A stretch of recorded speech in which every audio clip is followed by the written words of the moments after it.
Che Guevara shirt. Give it to the Che Guevara guy. So, Yeah, Che Guevara, the genocidal, anti-gay revolutionary from Central and South America that he wears proudly on his shirt. Could you imagine if I wore a genocidal, anti-gay figure on my... Oh, I'd be wearing a Che Guevara shirt. Go ahead, please. All right. Well, first off, I don't think most of that is true. Anyway, but moving on, we'll just ignore that point for now. Have you ever... We can't hear you. But you're going to have to start from the beginning and slow down. Sorry, I said I don't think most of that is true, so... Che Guevara was unbelievably anti-gay. In fact, he executed homosexuals time and time again. So that's a nice role model for you, but please go ahead. I've not seen any of the evidence of that, but anyway, let's just move on.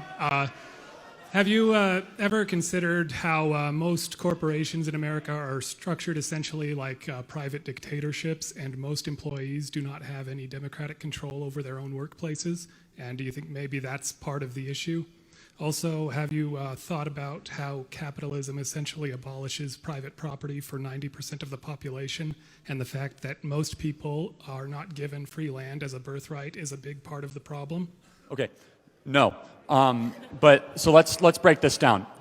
So I'm guessing you come from a more Marxist theory of value of labor, where you want the workers to own the means of production, right? Right. Okay. Are you aware that over 1 million employees in America right now are part of what's called voluntary employee stock exchange programs, where they actually do own the means of production? For example, Publix grocery store, which is the best grocery store in the state of Florida, is all employee owned. So actually in a market, you have the voluntary means to be able to have your employees own, quote unquote, the means of production without ever having to fire a shot. That's pretty cool, right? Yeah. Have you ever heard of the Mondragon Corporation in Spain?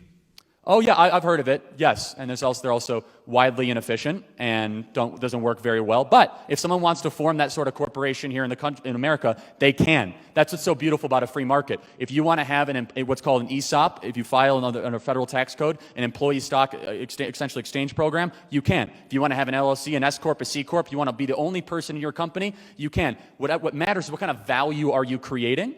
And here's the big thing: is that just because someone gets rich doesn't mean someone gets poor. When someone works for somebody else, they're getting a wage, they're getting an opportunity. They're being able to get their kids through college, put food on the table.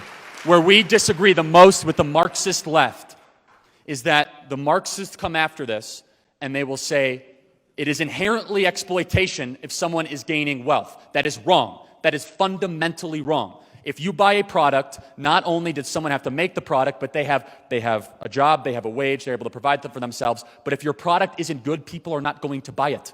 If your product is worthless, people are not going to keep on buying it time and time again. That is why things get better over time. Capitalism does 3 things: makes prices go down, quality go up, and more people that have more stuff. That is why the poorest people in America are the richest people in the world.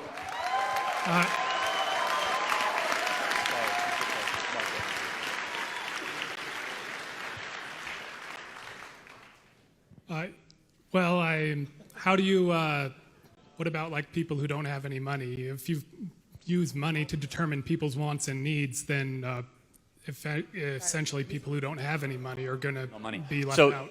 It's like when money is speech. What do you mean, how do you count people with no money? This is America. If you have no money, you can work hard and you will be awarded for that. I started with absolutely nothing in my life. So I'm the person you're looking for.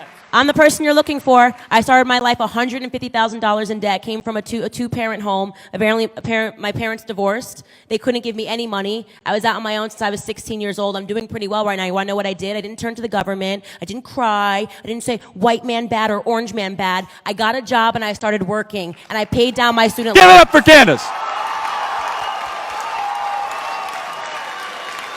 Woo!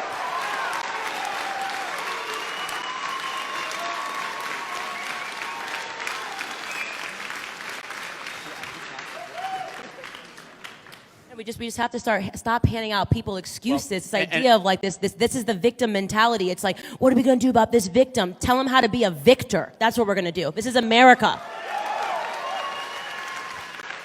And every single policy that Candace and I fight for is how do we get more opportunity to more people, whether it be school choice, whether it be entrepreneurship, opportunity zones, getting people off of government welfare. So you ask, what about people with no money? We have tried to help people through government. 3 things you need to get out of poverty. It's get a job, graduate high school, and don't have kids before you get married. And that's it. then you get out of the middle. You get out of the lower class.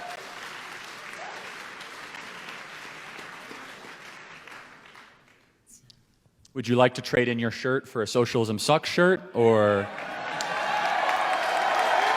what do you think? That was actually a good joke. I'm good, thanks.